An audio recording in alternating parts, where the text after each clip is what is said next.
Hello students, this video is my fourth video for the chapter General Insurance Company Accounts. In my previous video, I have worked out a problem involving the preparation of fire revenue account. For a better understanding of this video, kindly watch my previous video for which I will give you the link in the description. Today, I am going to work out a problem involving the preparation of marine revenue account. Let me proceed further now. I will read the problem first. Prepare revenue account of the Marine Insurance Company Limited as at 31st March 2016 from the following information. Rupees in 1000. Reserve for unexpired risk as on 1/4/2015 496.6. Additional reserve as on 1/4/2015 49.66. Premiums less reinsurance 720. Claims outstanding on 1/4/2015 160. Claims paid 470. Commission 35. Expenses of management 54. Audit fees 10. Director sitting fees 3.4. Depreciation 5. General charges 12. Outstanding claims due on 31st March 2016 was rupees 60. It is in thousand, so actually it is 60,000. Additional reserve is to be maintained at 10% of net premiums. Remember, all the amounts are given to you in thousands actually, because in insurance company usually the amounts will be dealt with in lakhs and crores. So we have rupees in thousands. So this is what is the problem we have. So for this problem we have to prepare a revenue account. So let us proceed with the preparation of the revenue account. And before we proceed with the preparation of the revenue account, you all will be able to recollect that revenue account involves 4 schedules. Schedule 1 is premium earned, Schedule 2 is claims incurred, Schedule 3 is commission, and Schedule 4 is operating expenses related to insurance business. So we have to start with Schedule 1 first. Of all the schedules involved in the revenue account, Schedule 1 is something which is very important, and you have to prepare this particular schedule with a lot of care, with a lot of concentration. The reason is, it is in this schedule we record the adjustment for change in reserve for unexpired risk. As you all will know very well, the format of revenue account for fire insurance as well as marine insurance is the same. The main difference is with respect to creation of reserve for unexpired risk. The creation of reserve for unexpired risk is to be done at 50% of premium in case of fire business, and it is to be created at 100% of net premium in case of marine business. Since this problem involves marine business, we will be creating the reserve for unexpired risk at 100% of net premium. Okay, so let me clearly work out Schedule 1 first. So first write the heading as schedules forming part of marine revenue account. Under that, Schedule 1 premium earned net amount rupees in thousands. So first let us enter premium. Premium less reinsurance is already given to us in the problem. Premium less reinsurance as per the problem is 720. So it's already given. Premium less reinsurance 720. After entering premium less reinsurance, we have to do the adjustment for change in reserve for unexpired risk. So let us proceed with the adjustment for change in reserve for unexpired risk. How to do this adjustment? You have to make a comparison between the closing reserve for unexpired risk and additional reserve if any, with the opening reserve for unexpired risk and additional reserve if any. Okay, opening reserve for unexpired risk and opening additional reserve will always be available in the problem itself. Whereas closing reserve for unexpired risk, we will be finding out. So let us just find out how much is the closing reserve for unexpired risk. So under the heading adjustment for change in reserve for unexpired risk, write as closing reserve for unexpired risk.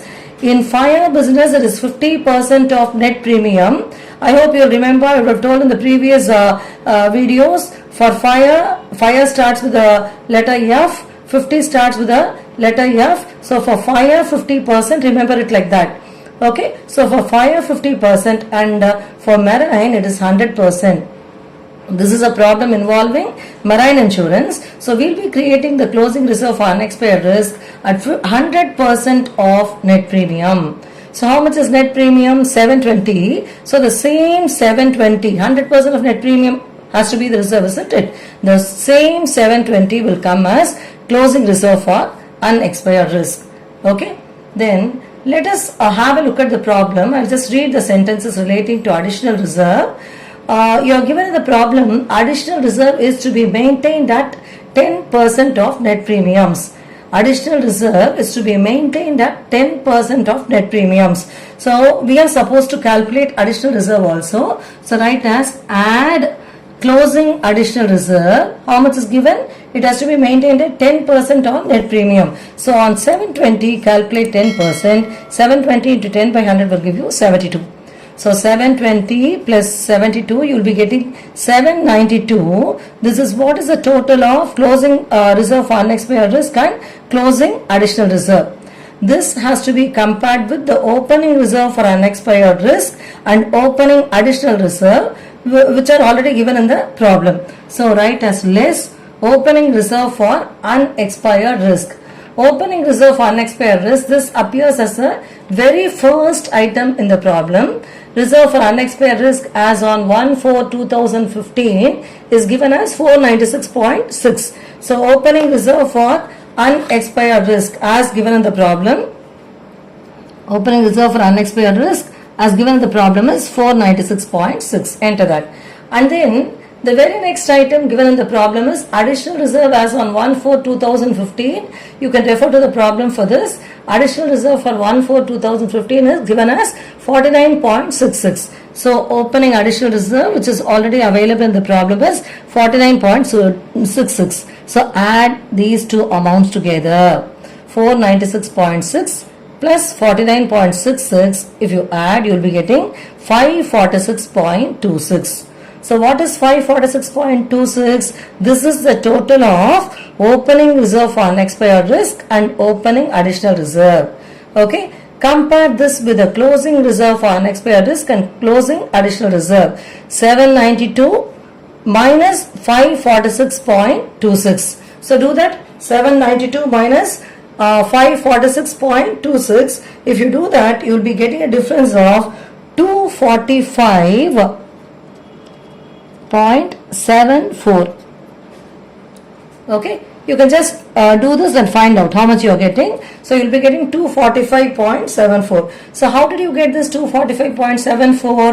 It is nothing but the difference between closing reserve for unexpired risk and additional reserve and opening reserve for unexpired risk and additional reserve. That is 792 minus 546.26 will give you 245.74.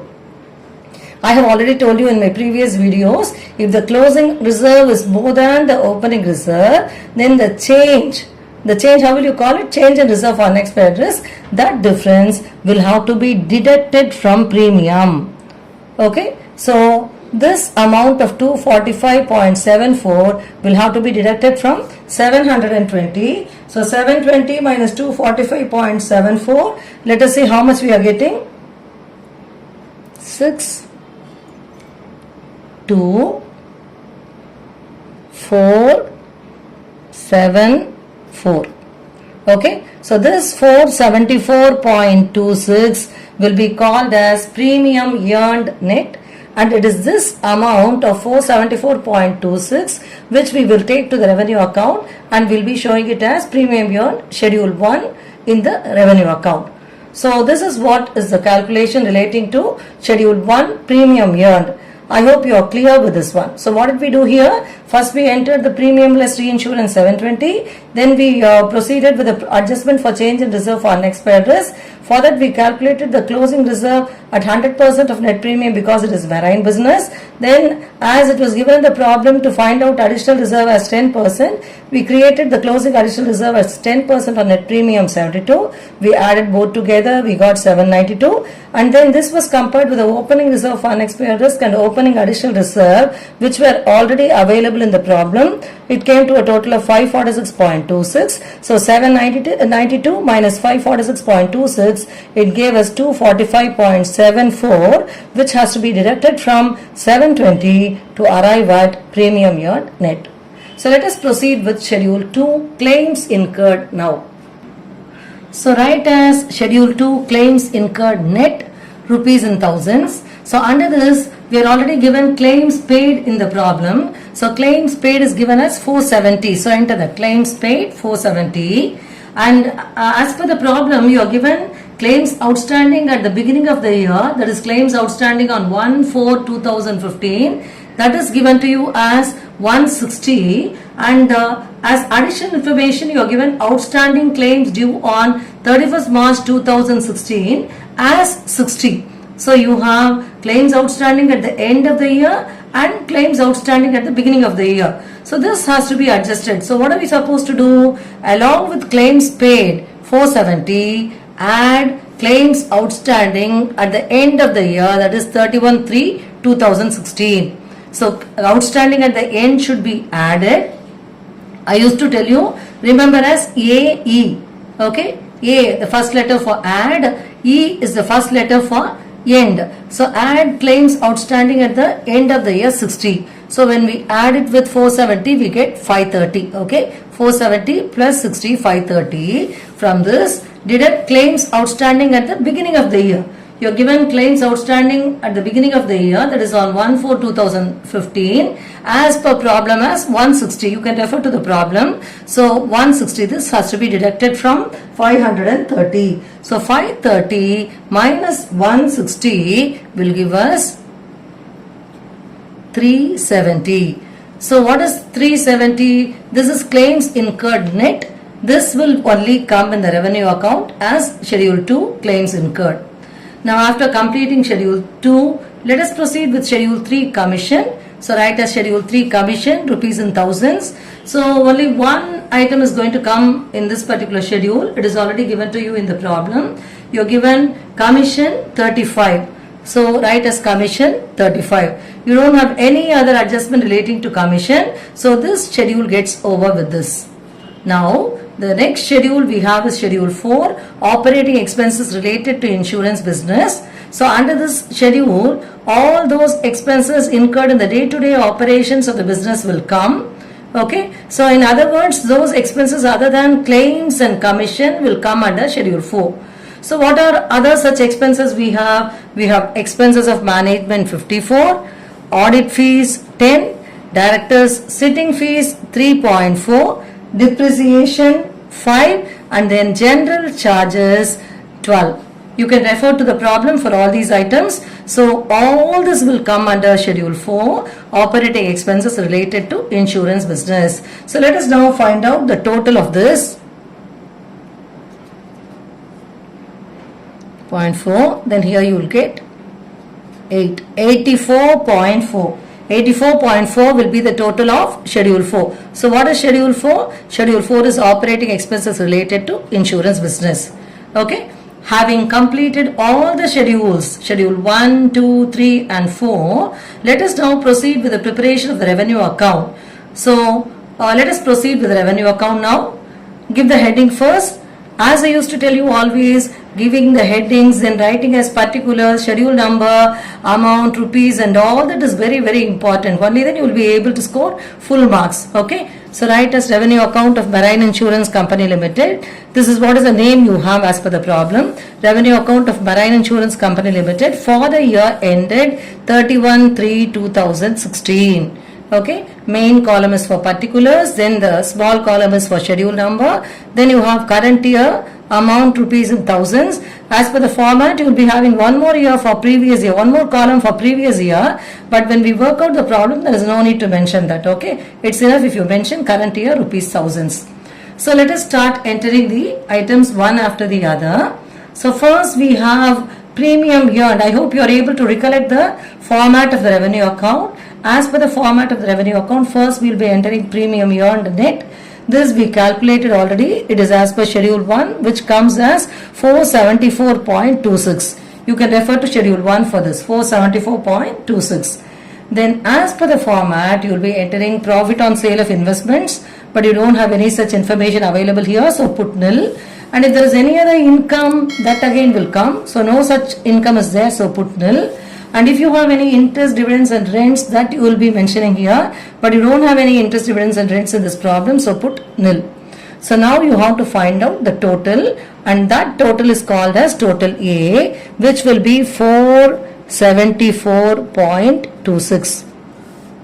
In this problem, since we don't have profit on sale of investments, other income, interest, dividends and rents, the total of total A and premium yield happens to be the same. Okay, I hope you are able to understand what I mean here. Premium yield is the same as that of total A, right? Now let us proceed further with schedule 2, claims incurred. Schedule 2, 370, commission. Schedule 3, 35, all the schedules we have completed already. Operating expenses related to insurance business, Schedule 4, 84.4. Okay, all these calculations we have done already. Now find out the total of total B. So total B is nothing but the total of 2 plus 3 plus 4.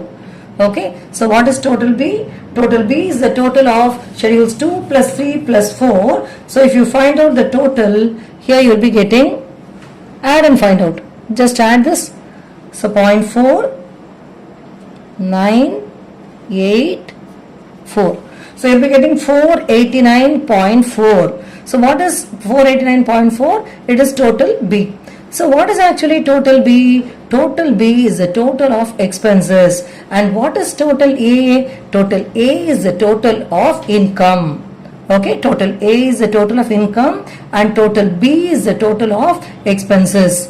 You can very easily see that total B is more than total A, which obviously tells you that expenses are more than income as far as this problem is concerned. Usually, if you have income more than expenses, you will be getting operating profit. But what happens here? Here expenses are more than income, so the difference is going to be called as operating loss. So this is the problem where you are getting operating loss. So operating loss C is equal to A minus B. So what is A minus B? It is 474.26 minus 489.4. You will be getting a negative answer. So you will be getting 15.14. That is why you call it as a loss. Why do you call it as a loss? Because you have more expenses than income. So this 15.14, you will call it as what? You will be calling it as operating loss. So you can, when you convert and write, no, these are rupees in thousands, isn't it? So actually when you convert and write it, operating loss will be rupees 15,140. So this is your final answer. Actually, if you have any appropriations like transfer to shareholders account and so on, your answer will proceed after that. But you don't have any such adjustments given in this particular problem. So your revenue account gets over with this.